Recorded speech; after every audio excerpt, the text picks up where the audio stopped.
Hillary Clinton responded to the terror attacks today, but also remained focused on the campaign as she fights to win over supporters who backed her former rival. Correspondent Jennifer Griffin reports tonight from New York.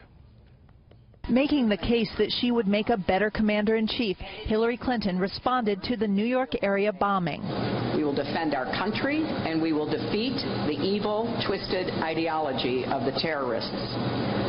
I'm the only candidate in this race who has been part of the hard decisions to take terrorists off the battlefield. With tightening battleground polls forcing her campaign to redouble efforts to appeal to the so-called Obama coalition, she took her message to Temple University in Philadelphia, addressing millennials who so far have not shifted their support from Bernie Sanders. So I worked with Bernie Sanders on a plan.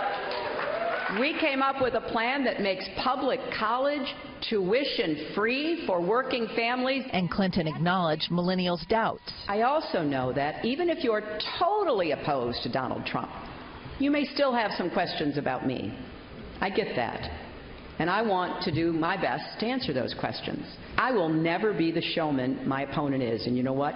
That's okay with me. President Obama made the case for Clinton to the Congressional Black Caucus Gala. I will consider it a personal insult, an insult to my legacy, if this community lets down its guard and fails to activate itself in this election. But Mr. Obama left some of his most searing criticism of Donald Trump to off-camera remarks during a Democratic fundraiser. He accused the billionaire businessman of having no interest in, quote, gaining the rudimentary knowledge needed to make presidential decisions, adding that Trump's campaign is, quote, an infomercial, tapping into some of our worst impulses as a country.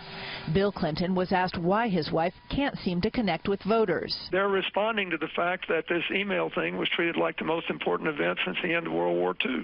And the way Donald Trump and his supporters have treated her, I wonder if there's a man in America that could have taken what she's been through in the last year and a half.